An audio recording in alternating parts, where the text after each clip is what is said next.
Good evening from the top of Ole Smokey Bute. This is Pretend Football Now. Coming across the airwaves, my name is Sike Manders. You probably all know me in the 10-mile area by now. And with me, as always, is Maul Paderos. Maul, how the heck are you?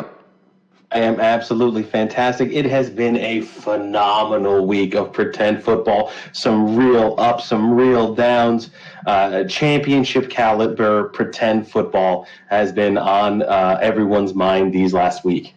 Absolutely. I mean, week 5, it's starting to get to that make or break time. Right now, all of the sorting out, the wheat, the chaff, everything is going to eventually find its place in those later weeks. I would agree. I think that the strong teams are going to continue to rise to the top. The weak teams are going to find their way towards the bottom of these 4 divisions and find out how they're going to make it into the playoffs. I mean, remember, 3 out of 4 teams in each division makes the playoffs, so it's anybody's fight still to this day. Absolutely, and fight these teams shall indeed. So without further ado, let us move on. I've got a new scalpel, and it's time to take a look at a new game.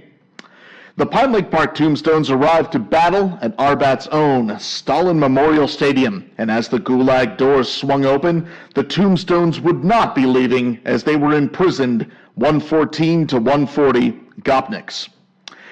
Arbat's finest delinquents were led by Aaron Suka Bilyat Jones for 46.5 points, rumbling on the ground. Michael Billion Thomas caught 37.5 points out of the air, with memorable performances from Andy M. Ball Dalton and Mark Isinahui Ingram and the entirety of the Chargers' defense. PLP was not without its own weapons, however, bringing Deshaun Wilson to lead the charge with 45 points, Philippe Lindsay with 24, and Ezekiel Elliott with 15. However, the biggest and most obvious player was not on the field, but he was actually riding the bench. Every available fantasy expert had said Will Fuller would put up so many buku pretend football points, and he did with 50 pretend smackers. Even Michael Get-em-up Gallup was sitting right next to him for 22.5.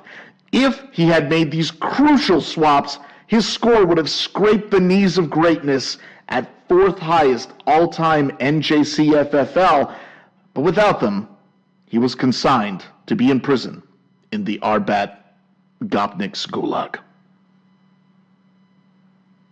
Truly grim stuff. No, I can't disagree. Coach Scott Martin himself about that Will Fuller play. I mean, as you mentioned, his total score would have been 165.5, the 4th highest score. And they've had some loaded seasons in the Pretend League, where some years there were 1/2 a point per rushing attempt, some astounding behaviors, and yet he would have had the 4th highest score. This has got to be a gut breaker for him. I mean, most certainly that is quite a stacked division in terms of points for, and this is just another slip along the way. I hope that he can come back from it, certainly. Yeah, no, and you know what? The Gopniks, they deserve a lot of credit. They're fighting. They're currently in 3rd place in the division, 4-6, but 961 points. That's more than the Georgia O'Keeffe Vagina Flowers, who are the 2nd place team in the Lethal Evil division. So give it to the Gopniks. They still have some fight in them, and I expect to see them continue to climb and maybe challenge for the Charlie Wing division title. Indeed, we'll have to see how that shakes out. The Mauls matchup, as everyone knows, I'm a bit of a linguist. The drubbing, the trouncing, a maiming. To borrow a turn of phrase from you, Sike, describe the Week 5 matchup between the haves of the frickin' Luxacs and the have-nots of the Dobbs Ferry Federalists. The hometown Rams, the Federalists, rolled out to a near-complete Los Angeles roster. Todd, the Southern Dandy Gurley, Brandon Cooks, Robert Woods, Greg, how do you... Is it Zerline? And the LA Rams defense. If not bizarre plan indeed. The majority of these players failed to meet their projected output, most woefully Cooks and Woods, who combined for only 11. Now, the non-Rams on the roster didn't fare any better, with Ronald Jones falling 4 points off his projection, and Noah Fant, who I assume will now be seated at the Child's tight end roundtable, falling 5 points off his projection. Assaulted by one of the best teams in our league this year, Coach Dennis Tedesco's gamble of spending all of his draft capital on basically 2 players has truly paid dividends. Patrick Mahomes was held mostly in check by the Indianapolis Colts, but still amassed 19 points, and Christian, pretend football MVP McCaffrey, dominated the Jags, adding an outrageous 46 more. Everybody knows Maul's matchup doesn't like to highlight the crushing of the poor and downtrodden of the NJCFFL, but this game is truly a cautionary tale for all the franchises out there about how much luck plays a part in the game. Our crack team of analysts and projectioneers, basically Craig Guter and a pair of raccoons we brought in from the dumpster out back, had this as a potential nail-biter this week, as only 4 points separated the two teams. 8-2 lucky luck sacks were too much for their 2-8 opponents. Where the Feder Rams were watching the majority of their players fall short of their projections, the luck sacks saw virtually everyone make or exceed theirs. A big 108-61 victory for the Sacks. I'll tell you what, those 2 raccoons certainly do know their business. I mean, they were also calling for Will Fuller to play, calling back to that first game, but they know exactly what's going on. Craig Guter, not so much, but he wears many hats here around the studio. Yeah, that is true. Speaking of, did he actually end up taking the trash out, or am I smelling a whiff of some odor? Never quite know with Guter. What's that? What is that noise? It sounds like a... Okay. Maul, we don't get calls here. This is the PSBNU office. We've been over this. Oh, Craig says there's a call. Are you guys there? Oh, hello? Hello? Oh, it's a caller. Hello, caller. Is this Sike and Maul? Yes, it is. You're on the air. Oh my goodness. I cannot even believe that I have gotten through to you guys. I have been a long-time listener, and I'm a very big fan of your show, but listen, I have a bone to pick with you guys. Okay, all right, let's hear it. Okay, so you guys don't give any credit where it's due, okay? So the Georgia O'Keeffe Vagina Flowers are literally the best team in the NJCFFL. You guys never talk about them, and I just wanted to shed some light on this because something very important happened this week, and you guys are failing to even notice it. And I'm really tired of it. I'm tired of being ignored here. It sounds like we have a vaginite on the airwaves today. I am the vaginite. Oh, is that your name, sir? You're the vaginite? What are you, a superhero?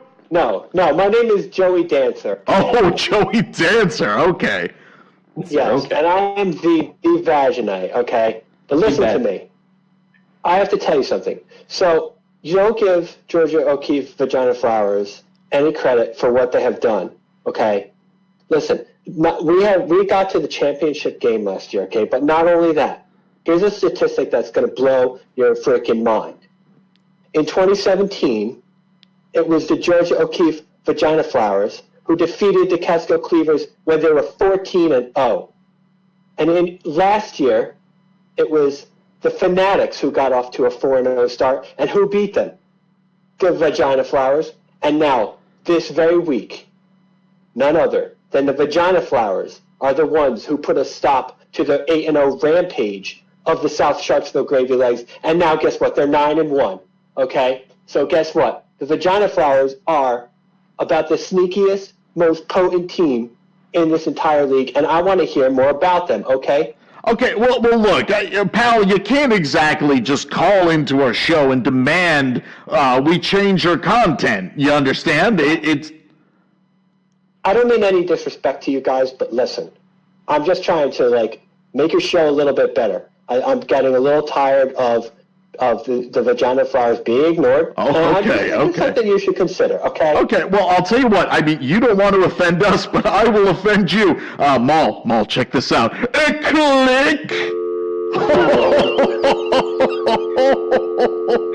I will say something about Joey Danza. He absolutely, you could feel his passion for the vagina flowers. You can feel how what the flowers do on the field really radiates through his stamens and causes him to twitch wildly. Indeed, he's positively throbbing with passion. It is true, but with all of his bluster, with everything that he had to say about the Georgia O'Keeffe vagina flowers, that team sits well down in our power rankings. Right now, they are 11th out of the 16 teams in the league, and that's just not a good showing. And we respect what Coach Marion Lyon has been able to do. I respect the fact that she is second place in that division behind the South Charlottesville Gravy Lakes. I respect what she's been able to do in past seasons, but I also respect results, and she's only 5-5. You know, it's absolutely true, and I'll tell you what, Maul, if you give me statistics from anything, I can change them to read however I want them to read. Statistics are bull. We look at wins and losses and pretend points scored, and that is our only metric. Exactly right. Pretend wins and losses, pretend points scored. That's all that's really going to lead up to a pretend championship in week number 16 when it all comes down to it. It's all about how many pretend victories that you're going to go ahead and amass. And right now, the South Charlottesville Gravy Lakes still 9-1, still the number one team in the league by a pretty substantial margin, and they look to be cruising along. In fact, it's getting close to being almost mathematically a lock for them to make the playoffs. You know, I mean, it's going to be a foregone conclusion once they reach those pretend playoffs and perhaps even win themselves a pretend championship. The divisions have started to kind of congeal. We have a really tight division at the top in the Charlie Wing division with, we spoke about the Arbot Gopniks a little bit earlier today, but atop of that division is a two-way tie between the Philadelphia Fanatics +1 and the Roswell 51ers. Yeah, that's been a surprise. The Roswell 51ers kind of came out of nowhere, and they've been playing some absolutely spellbinding pretend football. Yeah, if not for the fact that they got the short end of the tie against the Fanatics, they would be one game ahead. That might be a team to look out for, the Roswell 51ers, Naruto running their way up to the top of the Charlie Wing division. Indeed. There's only one problem. If they Naruto run all the way into the end zone, they technically run faster than the football can get there. It's an awkward situation no matter how you slice it.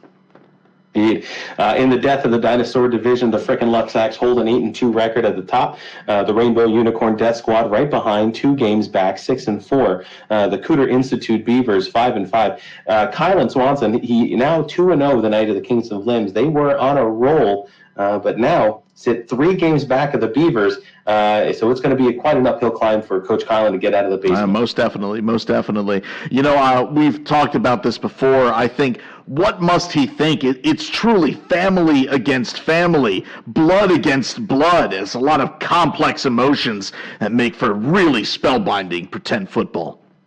Yeah, and great therapy sessions as well. Oh, most certainly. And in the $30 bullet division, the Lakehurst Originals were off to a hot start and were on top of the division, but there they are, the sneaky Catskill Cleavers clawing their way, hacking and slashing. Now 6-4 as well, basically a dead heat at the top of that division. And don't sleep on the Cincinnati Heartbreak. They are 5-5, only 1 game out. This could be the most competitive division in pretend football. Absolutely, I agree. You know, and I hate to be proven as a soothsayer, but who exactly told you about the Catskill Cleavers? I believe that was old Sike Manders. Might have been, but nobody within the 10-mile radius of Ole Smokey Bute wants to hear any more about the Catskill Cleavers. Hashtag not my champion. Hashtag boy. God damn it, Coach Eifert. Oh, boy. All right. Well, I'll tell you what, Maul. If you're going to keep jawing at the microphone. Why don't you do something useful and give us your word of the week? My word of the week is powerful. I expect a powerful Week 6 out of this pretend football season. Some heady matchups at the top of each of these divisions, and we're going to start seeing the cream rise to the top, I believe. Absolutely. I cannot wait for it. That crispness is in the air. The nights are getting colder, leading to a lot of steaming heads out there on the gridiron, and that's exactly what we're here for. So, from all of us here at the NJCFFL and for Pretend Sports, I'm Sike Manders, along with Maul Paderos, signing off. Good night.